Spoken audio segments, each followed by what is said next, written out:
Hello, and welcome to Preparing for Parenthood's online resource video 2, where we will be covering physical and emotional health, as well as resources and support. Being physically active during pregnancy improves your mental health, decreases stress, gives you more energy, provides more oxygen to your baby, gives you better posture, reduces lower back pain, supports a healthy weight gain, decreases the risk of gestational diabetes, decreases the risk of high blood pressure, strengthens your body for labor, makes recovery after birthing easier, gives you opportunity to meet other soon-to-be parents at prenatal fitness classes, building your parenting community. Physical activity is safe and recommended during pregnancy, unless you have a medical condition restricting you. In that case, your healthcare team will advise you on safe practices for your situation. It is recommended that you exercise at a moderate level of intensity, a minimum of 3 times per week for 150 minutes a week. Moderate level of activity is exercising hard enough that your heart rate increases and you are slightly out of breath, but can still maintain a conversation. If you were not active pre-pregnancy, it is best to work up to the 150 minutes. A small number of ways that you can stay active while pregnant are prenatal exercise classes, yoga, jogging, walking, dancing, hiking, swimming, stretching, biking, and gym workouts. Choose non-contact activities without the risk of falling and no exercising on your back after 4 months of pregnancy. You can adapt any back laying to a side or sitting position.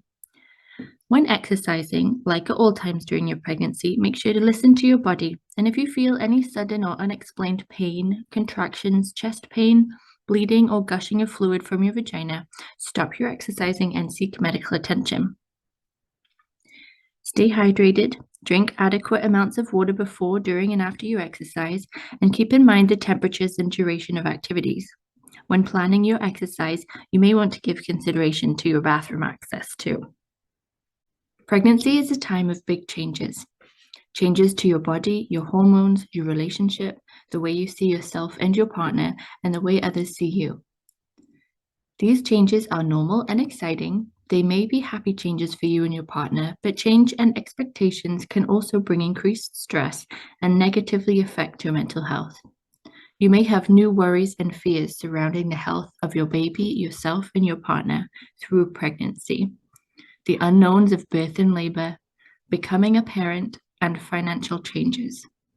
Mood swings are common and normal in the first and third trimester and may decrease your ability to cope with stress. Short-term stress, when managed in healthy ways, is safe and purposeful. Stress gives us boosts of energy to handle life's challenges. However, long-term continual stress can affect both your physical and emotional well-being, putting you and the baby at increased risk of high blood pressure, preterm labor, depression, restricted blood flow to the placenta. You are being presented with an opportunity to notice, evaluate, and improve the way you deal with stress for the benefit of your baby. An opportunity to improve your own mental and physical health as well as your baby's health. Healthy, safe ways we can deal with stress and improve our mental health while pregnant or as an expectant partner are identifying the source of stress, taking time to relax, building a good support network, meditating, breathing techniques. These are terrific practice for labor, eating a healthy diet, getting enough sleep, being physically active, doing something for fun, being creative or learning something new, seeking medical care if you feel emotionally or physically unwell, spending time in nature, spending time with your partner, friends, family, or pets, sharing your concerns with someone that you trust, asking for and accepting help, using affirmations and visualization, counseling, and community resources. Smoking, drinking, and drug use are not an effective way to cope with stress, especially during pregnancy. PregNet and the Center for Addiction and Mental Health listed in our resource packet below offer non-judgmental reduction and cessation support for addictions. Think about the things you do before baby, on your own, and with your partner that bring you joy, the things that make you feel like you, After baby, your time and priorities will change. It will take some creativity, teamwork, and effort to find ways to adapt and evolve those things to include your new baby or work around your baby. But finding time to do things that bring you happiness is very important to your mental health and as you shift into the role of new parents. There are a lot of unknowns associated with becoming a parent. This can spark worries and negative thoughts. Taking steps to gain knowledge about the road ahead, such as you taking this course, can reduce and alleviate the unknown. Affirmations are another tool in your toolbox for reducing stress and anxiety and increasing self-esteem and improving mindset. Affirmations help us to visualize, think realistic and calming thoughts during labor, delivery, and after baby's born. Find one with uplifting language that you can connect with, and you can practice repeating it out loud or in your mind to reassure yourself that all is well and you are capable. My favorite personal affirmation is, when you change the way you view birth, the way you birth will change. Your hormone levels are changing rapidly throughout pregnancy. This can lead to heightened emotions and swings in your mood. This is very normal. But what happens if your mood and thoughts go beyond that? The resource Pregnancy is Not Always What You Expect by Best Start says, 1 in 5 women experience feelings of depression or anxiety during pregnancy, and many of them will require some type of assistance and treatment. In the last trimester, pregnant women can experience scary thoughts and images that they can't get out of their heads, such as something being wrong with their baby. Know that these thoughts can be reoccurring and out of your control. Talking about them helps and can sometimes lessen or stop them altogether. Let us listen to an experience from a mother. You may relate directly to the following scenario or know someone who might be going through a similar situation or feelings. I will read out the scenario and afterwards we can talk about some ways to get through it. It was my first pregnancy and I assumed I was just being hormonal. I often cried over little things, then I would think I'm just overreacting. It wasn't unusual for my partner and I to argue, but not to this extent. I put it down to being hormonal and this must be normal during pregnancy. I felt like I was trapped. My brain wasn't working, my partner wasn't understanding, and I thought I was being unreasonable. I felt like I had nowhere to go, no one to talk to, and no one who would understand.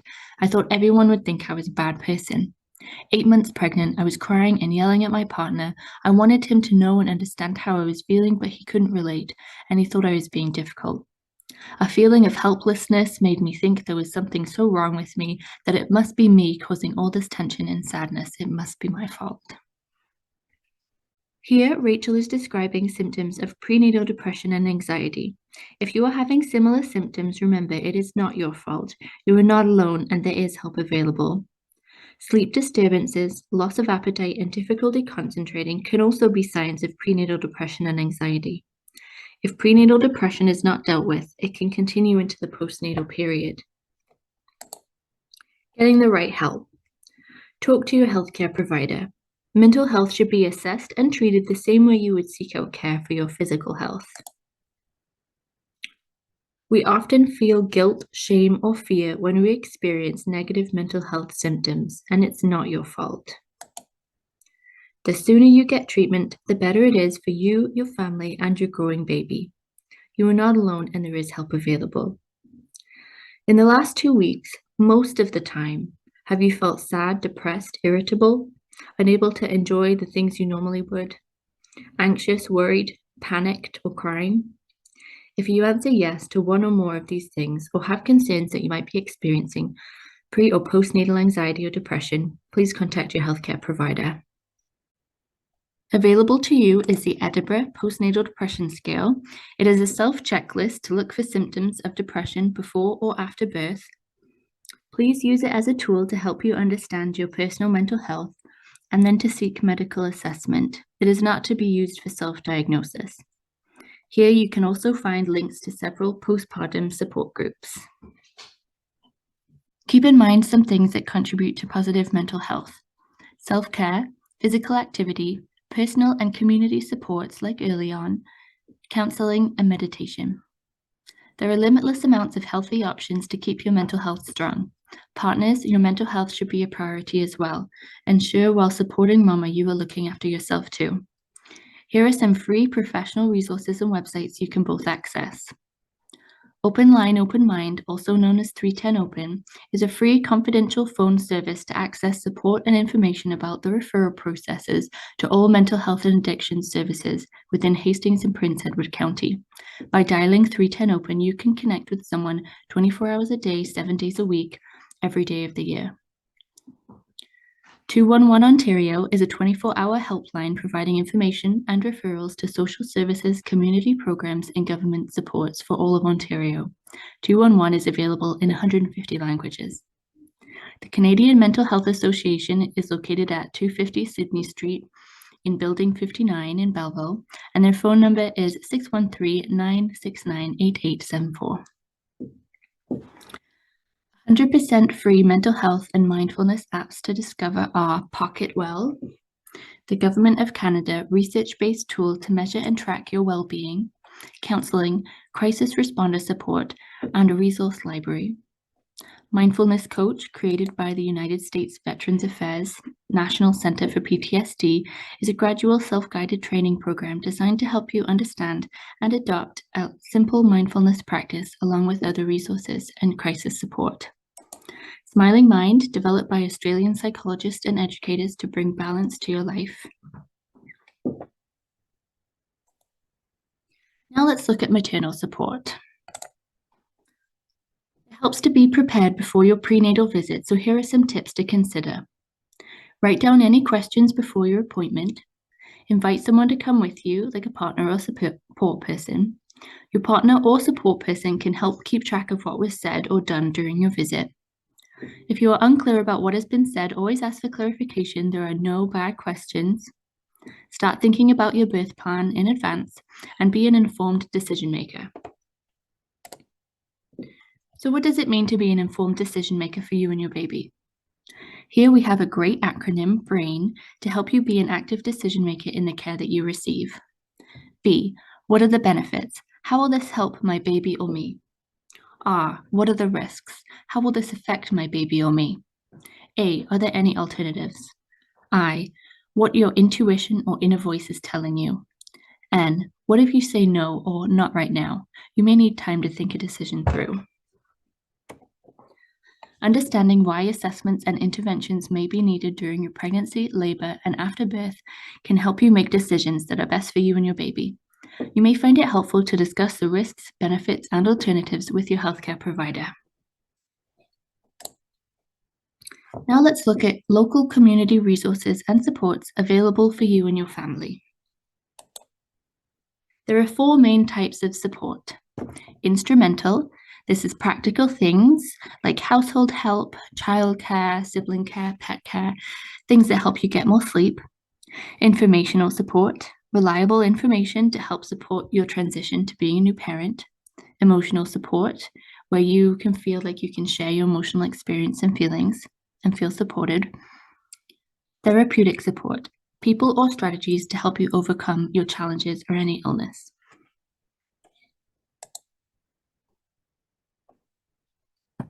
So these are all examples of these different supports. So instrumental support, your partner, family, friends, hiring a house cleaner, or programs such as Grandmother's Heart, Food for You, Food for Two, or the Good Baby Box.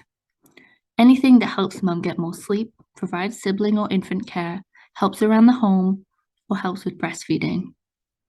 Informational supports could be videos or online resources, information sessions, family space, baby club, infant massage or playgroups, peer support, public health, like the Healthy Babies, Healthy Children program, the library, reading books or brochures.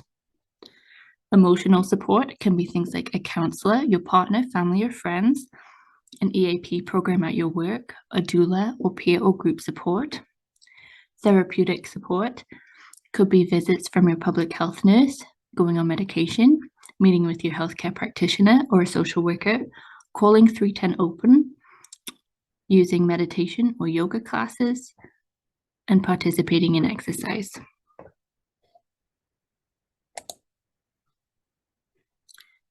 Community resources can help you in many aspects of care for both yourself and other family members and for your baby before and after they're born. Here is a visual of some local agencies that can assist you with pre- and postnatal care, reduced cost baby items, counselling, meditation, pelvic floor physiotherapy, etc. In the description of this video, we provide a link to a list of all of these resources and supports. Thank you for watching this video, and we hope you found the information helpful.